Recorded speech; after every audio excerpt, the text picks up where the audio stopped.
All right, everyone, welcome back into another NFL DFS video. My name's Polzin with 9to5 Sports. Going to be breaking down this Monday Night Football slate, and it is going to be a fun one. We got the Cardinals versus the Niners, teams that are kind of similar in the DFS sense, I guess in the fantasy sports sense. So it'll be fun to break down the slate. Just a reminder, if you guys enjoy this coverage, make sure to give it a like and subscribe. That helps me be able to help you guys out. Trying to get to 5,000 subscribers before the new year. The only way I can do that is with your guys' help. So I would appreciate that. All right, let's get into the top plays here for Monday Night Football. All right, so I'm going to be starting out with the Niners here, okay? So the player that I want to start off with the most is going to be George Kittle. I mean, George Kittle is just playing way too many snaps for him not to have a huge breakout game coming, okay?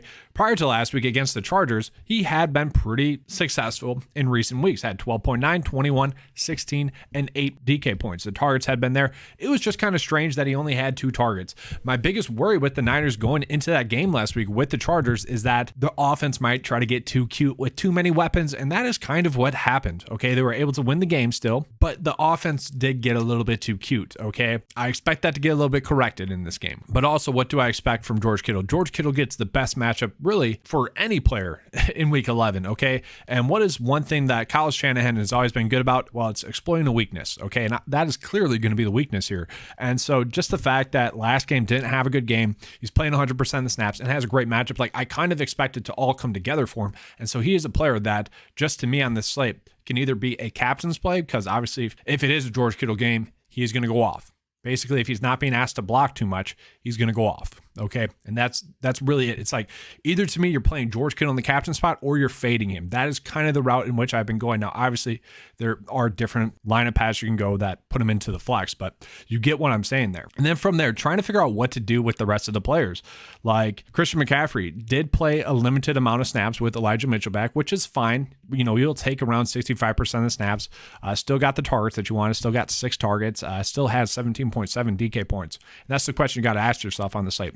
Is Christian McCaffrey going to score over 15 DK points? I would say that's a yes. So Christian McCaffrey, to me, on the slate is still firmly in play. So let's just go ahead and plug him in there. Jimmy G now. Can Jimmy G do enough to warrant being in a GPP winning lineup? I am not sure. Obviously, if you have George Kittle, that makes Jimmy G a much more intriguing play. And he does get a good matchup with the Cardinals, but it is a tough play to me at the same time. I am struggling to play Jimmy G just because there's other players that I want to be on, but at the same time, not a terrible play. Deebo Samuel. The worry with Deebo Samuel, obviously, when CMC was there, it's how's that going to hurt Deebo? And it's hurt him pretty bad. 9.4 and 7.1 DK points. The thing with it is, Deebo Samuel is a very great player. It wouldn't be surprising to see him break the slate, okay? They're just not asking him to. That's really what it is. And that's the problem with the Niners. That's the problem that we're going to see from them, I think, for the rest of the season. It's just which player is going to be game planned into having a great game? I think that's going to be George Kittle tonight, The one player that you can kind of count on consistency-wise, though, is going to be Brandon Ayuk. Brandon Ayuk is basically playing 100% of the snaps, 90 to 100% of the snaps. So that leads to a strong consistency there from him. Obviously, been getting a lot of targets because of that as well. 11, 11, 6, and 7 over his last 4 games. That leads to a nice safe floor. Given his price point on the slate, that is a player that you do want to be targeting. So yes, I will be going on my way to play Brandon Ayuk. I think he's going to be a very strong price point play for you. From there, are there any other Niner players that we can play? Sure, Elijah Mitchell could pop a touchdown. Did look good. And people that were mad that CMC was getting carries taken away. It's a weird thing that people do. It's when a player doesn't get the snaps that they were expecting them to at the expense of another player, and they're like, oh, why is he getting snaps? I'm like, well, Elijah Mitchell did look good. It's not like he didn't deserve the snaps, so it wouldn't be shocking to see him have a good game once again. Juwan Jennings, playing about 40% of the snaps. Could he have a good game? He could. Tyler Kroft, could he catch 2 passes? He could. None of those players are players that you're really going out of your way to play. Now getting into the Arizona Cardinals. All right, there is some injury news. Kyler Murray expected to sit, so Colt McCoy is expected to be active. He threw the ball 37 times, had a good game for a backup quarterback. Not a great game. Okay. And the LA Rams had actually been the defense in which you've been wanting to target this season. The Niners are not a defense that you want to target. I kind of expect Colt McCoy to struggle in this one. Also, an interesting thing is that James Conner basically played 90% or 100% of the snaps with Chase Edmonds going out of that offense, which was strange. Okay. Had 21 carries and 3 targets, was able to have a great DK night. And the thing with it is, it's we don't know how many snaps he's going to play in this one. The rookie running back Ingram could get more snaps, maybe 20% of the snaps. But at the same time, it wouldn't be shocking shocking to see James Conner just be on the field this whole game. And if he is, then you would expect him to at least be able to get to 15 DK points. That's the struggle. It's like the Niners are a great defense and they should be able to stop the run, but that could just mean a few more targets to James Conner's way. It's a tough play, but it's a play that would make sense given the playing time. I always like to chase playing time, and that's why this next play, Rondale Moore, is one of my favorite plays on the slate. Rondale Moore has been playing like 97% of the snaps, and obviously in a pass-heavy offense, that has been something that you've been wanting to chase. Really, since his first game back, I was like, holy crap, Rondale Moore is a stud. We need to be playing him more.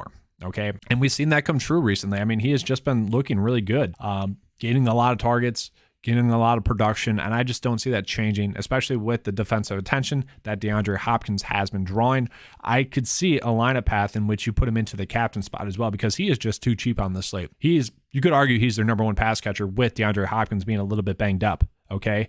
Obviously, DeAndre Hopkins has looked good thus far, but he's questionable. Okay. Expected to play, but you could argue Rondale Moore, given the fact that Hopkins is questionable, a little bit banged up, Rondale Moore is the best play for the Cardinals. So an interesting play there as well. DeAndre Hopkins, I'm perfectly fine with playing. The problem with him is if you play him, then you're kind of leaving yourself strapped as to what you can do lineup path wise. Okay. And that's the difficult part. I don't mind AJ Green. His snaps have been kind of sporadic.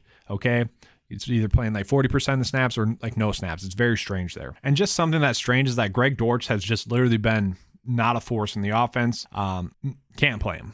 We'll just put that. Can't play him. I wish we could. But Trey McBride, I think, is going to be the value play that everyone goes out of their way to play on the slate because they probably should be. Okay, Zach Ertz got injured in that game, and then McBride ended up playing about 90% of the snaps. Young player, but obviously going to be in for a lot of snaps. And with that, in a pass-heavy offense, you kind of expect him to get, a few targets. And then at this price point, it's a strong price point play. It's not exactly like Randall Cobb from Thursday Night Football, which was the last NFL video that I did for you guys. It's not exactly that play. And I guess I would say Rondale Moore is kind of like Christian Watson, where that's just like an easy play. Trey McBride is not exactly Randall Cobb, where it's like you must play him at this value price point range because he is just too cheap. I don't exactly see that, but he does open up a lot. And I do like. Okay, so this is a decent lineup path. Like I actually like this lineup a lot, but we have a lot of salary left over. So it's like, where do you go from there? Because this should be a solid floor build. Maybe you try to get DeAndre Hopkins in the captain spot or something. Like it's just a pretty good build. One pivot I guess you could do is go Jimmy G there, but I like IU. It's just some weird pivots there. Let's say it's not a George Kittle game. Okay, that's fine. That would make the slate easier because then you're probably going Christian McCaffrey in the captain spot. Maybe still go Brandon Ayuk. And then you end up on George Kittle again. I don't like that. Now we're gonna go more in the captain spot, and that's like a decent build as well. Okay, the problem is you're gonna have some salary left over on the slate. That is just the issue. Okay, which should make to help you be able to make a more unique build. Some people are gonna ask if they can play Niners defense. Sure, you can play them. I'm fine with that. Let's just hope it's not a kicker slate. That's the biggest worry. All right, thanks for watching, guys. Hopefully you enjoyed this video. If you did, you know what to do. Please give me a like and subscribe. That helps me be able to put out more content for you guys. All right, thanks for watching, and as always, let's keep cashing.